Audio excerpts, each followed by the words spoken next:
خواتین و حضرات السلام علیکم. میرا نام شمون ہاشمی ہے اور رات گئے کی ایک اور نشست میں ایک اور موضوع اور آپ کا اور ہمارا ساتھ رات گئے تک. تاریخ کو رقم کرنے کا واقعہ بلا شبہ قلم کی ایجاد سے پہلے کا ہے، اس لیے کہ جب لکھنے کی روایت نہیں تھی تو سننے اور سنانے کا دستور ضرور تھا. چوپالوں میں، دیہات میں، پنچایتوں میں بزرگ کہانیاں سناتے تھے. داستان گو تمام واقعات کو، ہوش ربا قصوں کو آنے والی نسل کو منتقل کیا کرتا تھا. یہ داستان گو بڑے کمال کا آدمی تھا، اس لیے کہ عہد جبر میں جب ریاست کے حکم کے مطابق شیر اور بکری کو ایک گھاٹ پہ پانی پلایا جانا ضروری تھا، تب بھی یہ قصوں کہانیوں کے ذریعے سچائی کو آگے پروان چڑھاتا رہا ہے. اسی کہانی میں، انہی داستانوں میں کہیں تلقین بھی ہے، کہیں تنقید بھی ہے، کہیں مشورہ بھی ہے اور کہیں جود و سخا کے پہلو بھی ہیں. یہ داستان گو کا کمال ہے کہ وہ کس طرح سے اپنی زمین کے واقعات، کس طرح سے اپنی ثقافت کے رنگ آنے والی نسل کو منتقل کرتا ہے. یہی وجہ ہے کہ جب ادب نے داستان کو اپنایا تو داستان گو کو بطور ادیب اور بطور لکھاری بڑا مقام عطا کیا. پاکستان ٹیلی ویژن کا ایک کمال یا ایک خاصیت یہ بھی ہے کہ اس کی ایک کھڑکی ہمیشہ ادب کے دالان میں کھلتی رہی ہے اور ادیبوں، شاعروں نے پاکستان ٹیلی ویژن کو بے انتہا اپنایا ہے. سو ایک ایسا نام کہ جو داستان گو بھی ہے، جو ادیب بھی ہے، جو لکھاری بھی ہے اور جو تلقین شاہ بھی ہے، جناب اشفاق احمد. ان کے حوالے سے آج کی نشست اس لیے کہ یہ ستمبر کا ماہ ہے اور یہی وہ دن تھے کہ جب اشفاق صاحب ہم سے جدا ہوئے تھے. سو داستان گوئی کی روایت، اشفاق احمد صاحب اور تلقین شاہ آج کے پروگرام کا ہمارا موضوع. پروگرام کسی صورت مکمل نہیں ہوتا اگر اس میں موسیقی کا رنگ نہ ہو. سو وہ ہمارے ساتھ چلے گا. آج کتاب کیا ہوگی، کچھ اس پہ بھی گفتگو ہوگی اور خواتین و حضرات، اشفاق صاحب کی دلربا شخصیت کے حوالے سے گفتگو کرنے کے لیے انتہائی محترم شخصیات بھی مدعو کی گئی ہیں. یہ سب کچھ لیکن ایک وقفے کے بعد.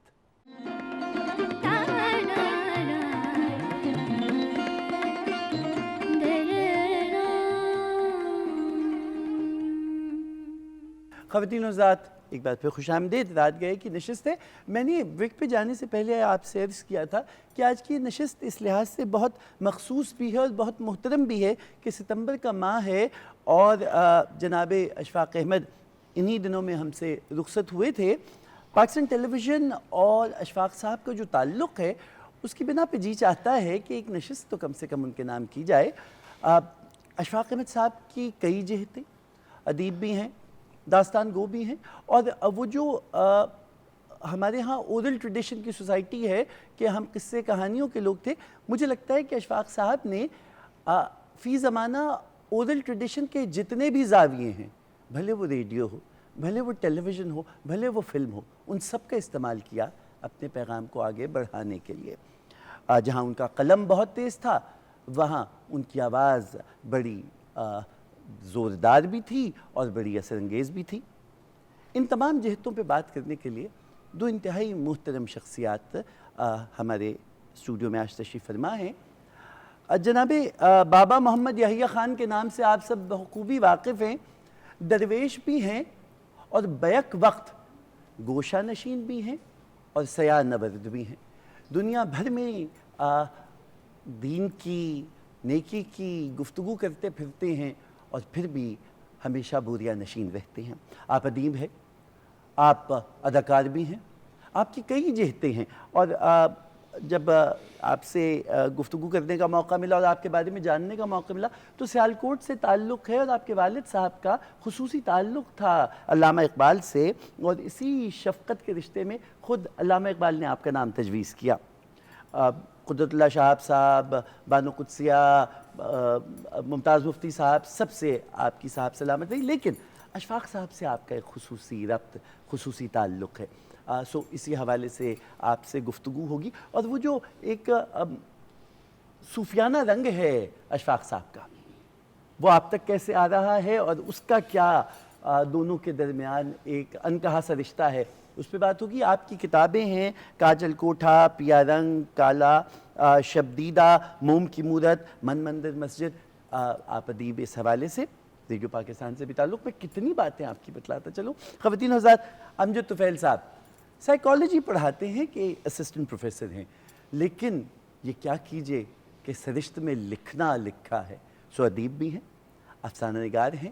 آپ کی 10 سے زیادہ کتابیں شائع ہو چکی ہیں جس میں افسانوں کے مجموعے بھی ہیں. اور آج اسی حوالے سے ایک ادیب سے ادیب کا رشتہ اشفاق احمد صاحب کے حوالے سے گفتگو ہوگی. خواتین حضرات، بات اشفاق صاحب کی، اور آپ جانتے ہیں کہ اشفاق صاحب پاکستان ٹیلی ویژن کے کمپیر بھی رہے. اشفاق صاحب پاکستان ٹیلی ویژن کے لیے ڈرامے بھی لکھتے رہے، اسکرپٹ بھی لکھتے رہے، اور یہی وہ لاہور اسٹوڈیو تھا کہ جو گویا اشفاق صاحب اور بانو آپا کے گھر کا آنگن بن چکا تھا. اسی آنگن میں ایک صاحب پہلے پہل آئے تو یقیناً اشفاق صاحب سے ملے ہوں گے، کیونکہ ہم سنتے ہیں کہ داتا صاحب کے مزار پہ تقریب جاری تھی اور پاکستان ٹیلی ویژن کے پروڈیوسر وہاں گئے، اور وہاں جو سلامی پیش کر رہے تھے گائک، ان کی آواز کے ساتھ ساتھ راگ چھیڑتے ہوئے جو چہرے سے مسکراہٹ نہیں جاتی تھی، وہ کشش کھینچ کے لے آئی، اور پروڈیوسر انہی گائک کا ہاتھ پکڑ کے پاکستان ٹیلی ویژن لے آئے. ان کا نام طفیل نیازی ہوا. سو جیسے اشفاق احمد اور پی ٹی وی کا رشتہ ختم نہیں ہو سکتا، ویسے طفیل نیازی صاحب کا اور ٹی وی کا رشتہ ختم نہیں ہو سکتا، اور یہ جنریشنز میں جاتا ہے رشتہ. سو بھلے استاد طفیل نیازی پردہ کر گئے ہوں، لیکن جاوید نیازی، بابر نیازی کو کوئی کیسے بھول سکتا ہے، اس لیے کہ یہ بھی تو بچے اسی آنگن کے بڑے ہوئے ہیں. تو ہمارے تو ایک قلبی رشتہ بھی ہے ہمارا آپ کے ساتھ.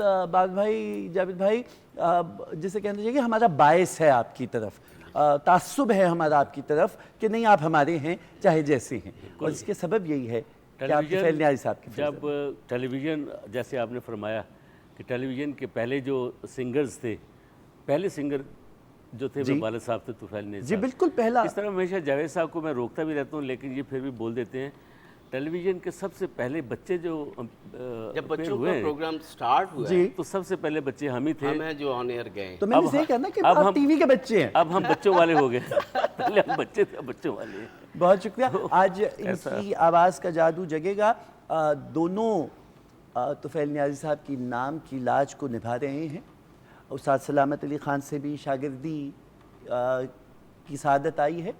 کلاسیکی بھی گاتے ہیں اور لوک بھی گاتے ہیں، اور سچی بات ہے کہ خطہ پوٹھوار کی آبرو ہیں. کتاب کو ہم اس پروگرام میں شامل رکھتے ہیں، آپ جانتے ہیں، لیکن بات اشفاق صاحب سے. میں سب سے پہلے تو بابا جی آپ سے جاننا چاہوں گا، یہ ایک صوفی سے دوسرے صوفی کا تعلق ہوا کیسے؟ بسم اللہ الرحمن الرحیم. سب سے پہلے تو میں پاکستان ٹیلی ویژن کا شکریہ ادا کرنا چاہوں گا، اور آپ کا بھی، کہ آج آپ نے مجھے دوہری تہری مسرتوں سے آشنا کیا ہے. میں یہاں پر ایک خاصی عرصے کے بعد آیا. لاسٹ پروگرام میرا نیازی صاحب کے ساتھ ہوا تھا، قاسمی صاحب کے ساتھ ہوا تھا کہیں پہ، اور اس جگہ سے میرا بڑا پرانا تعلق ہے. میرے ڈرامے، میرے بہت سے فیچرز اشفاق صاحب کی زندگی میں، ماجی بانو قدسیہ کی زندگی میں، اور آخری سارے پروگرام جہاں پہ ہوئے. اینی وے، آج خوشی مجھے بہت ہوئی کہ مجھ سے آپ سے ملنے کا موقع ملا، ڈاکٹر صاحب سے ملنے کا موقع ملا، اور میرے پیارے پیارے بچے، میرے پیارے پیارے بزرگ، یہ نیازی صاحب، ان سے، ان گھرانے سے میرا بڑا پرانا تعلق ہے، مفتی صاحب کے زمانے سے. جی. اور میں نے یہ دیکھا ہے کہ یہ کچھ عجیب سے لوگ تھے، دیوانے سے، عجیب سے مستانے سے لوگ تھے. شہاب صاحب تھے، مفتی صاحب تھے، طفیل صاحب تھے، یہ یار دوست تھے آپس میں. اور آج سے 50-55 برس پہلے میں بھی ایک چھوٹا سا بچہ رینگ رینگ کے ان کے درمیان آ پہنچا کہیں. مجھے عشق تھا ان سے. تو خیر،